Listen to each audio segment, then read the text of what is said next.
that says, well, we're going to run out of such and such in 3 or 4 years. Well, we've got all the time in the world to prepare for that. But it's a needs base. No unnecessary production. That's been the problem. Consumerism. To get this done, we'd have to legalize drugs. In the West, of course, not in the Islamic countries, but legalize drugs. Legalize all of them. The only thing, the drugs might as well be legal now. You just pay, you have to pay so much money. But suppose you can go down to the drugstore, or that's what it is, and get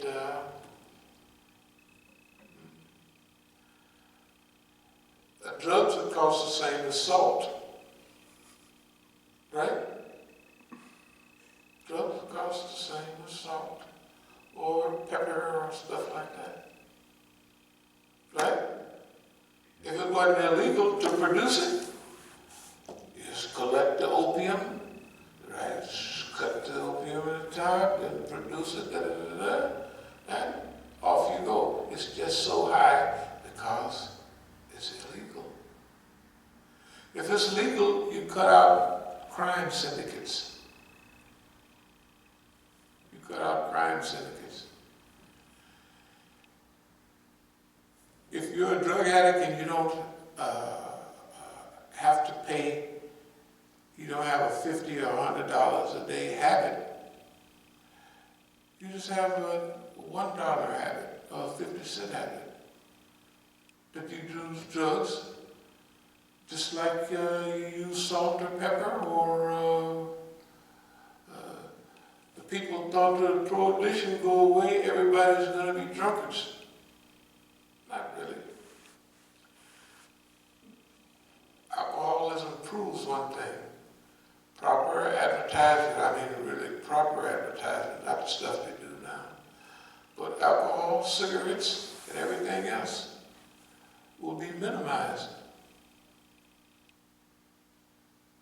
Because we'll have the get high instruction. He's instructing people on how to get high. What kind of high do you want? You want this kind of high? Right? What kind of cocaine you like? You like the kind that hits you real hard, bang, bang, bang, which they wrote that. Or you like tingling flakes. You know, tingling your bells. Which one do you want? You could go in the store and buy the one you want. When it's not illegal, the desire to get involved in it, it don't go away. Right? It don't go away, but it ain't no big deal no more. It's not profitable. Huh? It's not profitable. Not only is it not profitable, but see, if people are not, well, we have 7 billion people on Earth. For this new project, we're going to need global cooperation. But if somebody want to take a 10-year breather and stay high, right? Why put them in jail? Why do it? This stuff is old. Everything that happened before this is BC, back then. It's way back then, before Hijrah.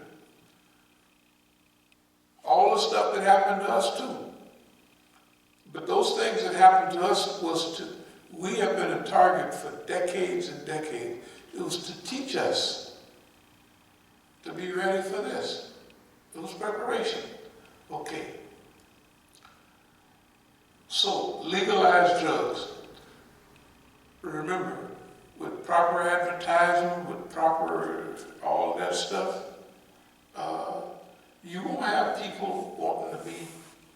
When people learn how to get high, they might want to, they do like I used to do with them little bottles of ginseng. And I used to drink Coke and about 1 bottle of ginseng a day. I just put a little in it. And then the Coke would bust it up and one day when I get a little tired, I just take a little ginseng. The ones you get right there in the store, they're everywhere. So I learned how to keep a little, a little buzz, a little light buzz. I mean, just a little, well, I don't want to be high running around looking like a fool. I just want a little, there's a lot of things you can do that with. The only people that get plastered drunk and falling out is the same people did it when I was growing up, when we were younger. When you get older, you don't want to, like the young kids, they want to get plastered, right? At the colleges and all that. But when you're grown, you don't want to, man, I'm unconscious, I'm doggone, a girl, you can get raped like that, you know what I mean? You don't want to be falling down drunk, right? The same thing about getting high. Anyway, we'll go with the judges are coming this way, cut down on crime. When the white folks saw that prohibition had produced mafia-type organizations, syndicated crime, that's one of the main reasons they stopped. See, before, what was crime? Or vice was alcohol and prostitution. Gambling and prostitution. That was vice. Gambling and prostitution. But when alcohol came in, they said Al Capone in Chicago was making $750,000 a week. That was impossible. It was impossible. They had enough money. The gangsters had more money than the city did. So it took him so long to put him away. They had to bring the feds to put him away. Because he could buy the whole city. He bought the whole city. All the police department, everybody. He just bought them because they had that much money. Why they never did that with drugs? Because drugs was here designed to, the heroin and all that, to slow down the Negro, to break the back of the movement, and to keep him in jail, to take all of his rights. All of those things that they did to us, high crime neighborhood, lower the threshold for illegal searches and seizures, right? All of that, The police come to houses now naturally with helmets and bulletproof vests on. That's not a police force, it's a military force. What are you guys doing? They create the problem. Just because Negroes want to rebel a little bit, and white folks want to go out and wear flowers in their hair, stuff like that. And so they give them dope and run them crazy as LSD. We can fix all of that. That's not a big problem. Legalize drugs. Religion, the focus would be Wali Yahuda, Nasara, As-Sabiqun, any who believe in Allah and work righteous deeds will have their reward from their Lord, and no fear will come upon them nor they grieve. This is our focus. The ayah we just read, who is better in speech than one who calls men to Allah, work righteous deeds, and says, I am a Muslim. Our focus is on those ayats. Our focus is on the unifying ayats. We're not going to call people names and all that. And even the Quran says, revile those whom you call on besides Allah, right? Or else out of ignorance, they'll talk about Allah. Yeah. In other words, we got ayats and hadith. Ain't nobody going to heaven but Muslims. And we got those. But who wants to focus on those right now? We got to fix the earth, right? And it probably means submission to the will of Allah, which technically they are all Muslims. All the prophets was Muslims, right? So if people follow one of the prophets, we got to put this thing out where it works for modern times, for now. Where we can influence the direction of change. Okay, forever target, yeah, well, we've been the target all along. This is a good period. This is a great period to be alive and to be active. In order to do this also, we have to think big, very, very big. We have to think big and be grateful because we're alive at this time that allows us, as one motivational speakers, leave your fingerprints on the pages of history. We have the opportunity now to leave our fingerprints on the pages of history. That's what me and you do. As Negroes, and if we follow, look, if we implement who is better in speech than one who calls men to Allah, work righteousness, and says, I am a Muslim.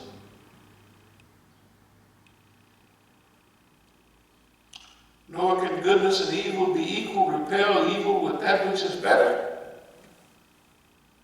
That's beyond Uncle Tomism. That's beyond turn the other cheekism. That's beyond, they was trying to create one type of Negro. Well, we're going to outdo them Negroes that the white man created.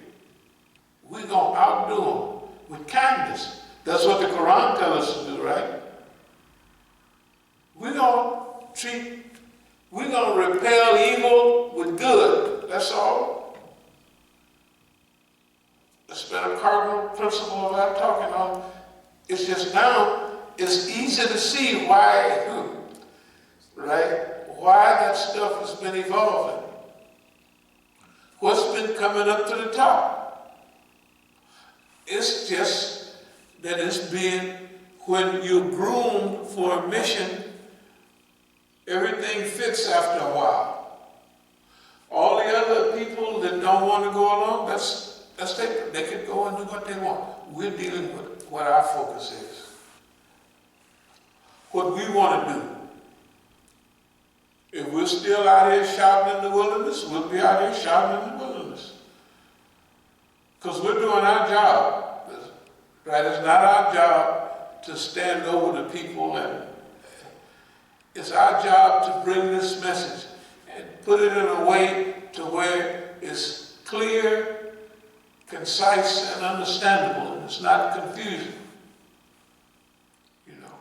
And we have faith in the human being. This is an epic period in history. This is, in fact, this is the epic period in modern history.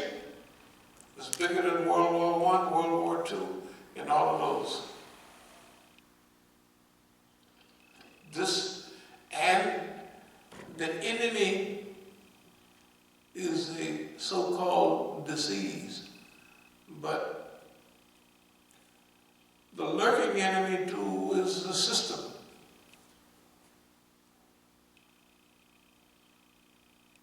The things that what is their goal?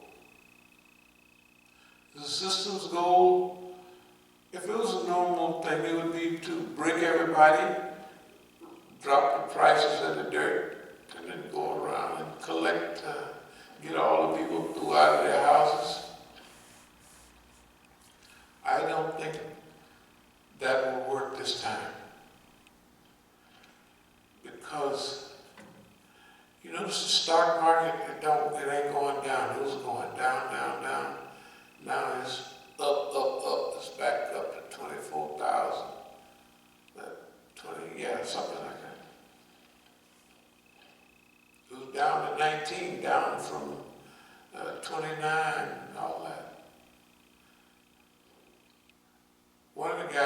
has to pay a little attention to, not Muhammad al-Aryan, not Sue al-Aryan. He's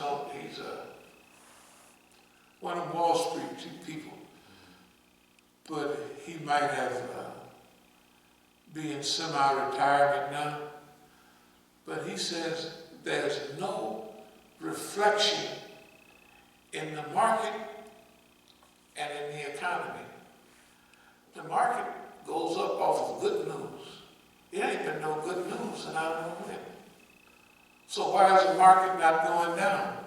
Because the government is pumping. I know they didn't pump 10 trillion into it. But that money they pumping into it, and the government has admitted, yeah, we're going to keep the economy up, da, da, da, da. And guess what? Where does that money go? Do it go to me and you, the poor people?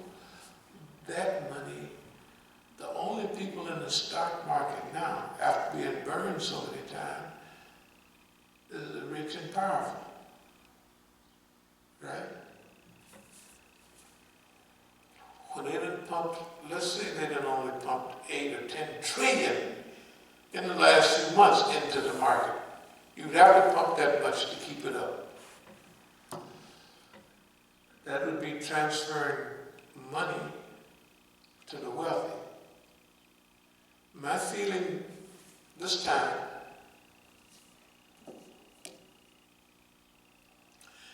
is that I don't think that'll fly.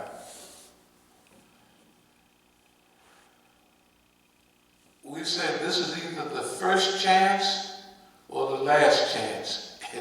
This what we're doing now is the first chance for the human being to remodel his own existence. Not remodeled by the king or by wars and by, but regulated progress, not control, with a dictator over you, but, kind of planning,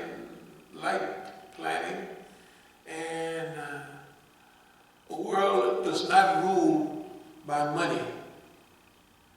The Quran was right about riba, circulating amongst the rich.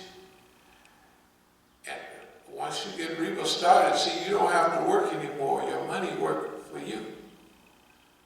That stuff that they say, and motivational thinking, OPM, other people's money, that's haram. That's not trade. Unless it's done in a certain way. Riba, though riba is so bad, the only time they say riba, those people who do that, they're at war with who? With Allah. With war with Allah. You can't get no, hey, boy, I don't want none of that. Right? That's not a winnable war. Anyway, so let's keep on for a second here.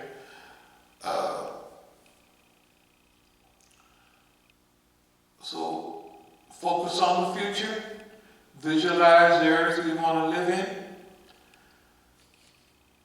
There's signs in the economy and everywhere. We will know very soon. Well, technically, we already get a feel for the way they're going to do with the economy. They're technically, looks like it's another scheme.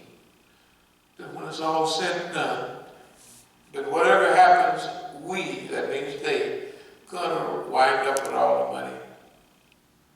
The people will be in more and more slavery. The concentration of wealth, just simple stuff. It was some silly program a long time ago. It wasn't a program. It was a movie. Sylvester Stallone was in the movie, and it was about the future. And I can't remember the they had dinner at one place, and it was Taco Bell. Think about it, and what's the name was from our time, he said Taco Bell. And then the guy said, no, that was a great something or other. And Taco Bell is the survivor. And I mean, it's a gourmet place. You know, Taco Bell is where this is Sylvester Stallone. Yeah, I know the movie. He played in it, and that woman that played with him, I forget it. They was polices of some kind. Yeah. Oh, you talking about Judge Dredd? Yeah. Was it Judge Judge? Dredd? It wasn't Judge Dredd. It's a movie where that if you're a police officer, you do a good job, they put you on ice, basically. And basically he got unfroze. He got unfroze. That's right. To stop a criminal. He got unfroze in the future. Yeah, to stop a criminal that was, giving the police a hard time. Right. Yeah. I So forget anyway, the title. I watched that was it. it. Yeah. That was it. Yeah, that was it. But the point was about Taco Bell. Now they gave money not to the gourmet restaurant, because the gourmet restaurants are medium and small. They're specialty place, Yeah. People go there, but they say, I want you to take me to such and such. The food, the wine, everything. Okay? But they gave money to Potbelly or some of them big old people that don't need the money. So, was it accidental? Are they trying to put all the small people out of business? Because you have some freedom. When you have a business of your own, you have a lot of headaches, but you also have some freedom. So if you want to establish a dictatorship, the thing that you want to minimize is freedom, right? In order to minimize freedom, you have to make people dependent. Make them think they got freedom, but make them dependent on McDonald's.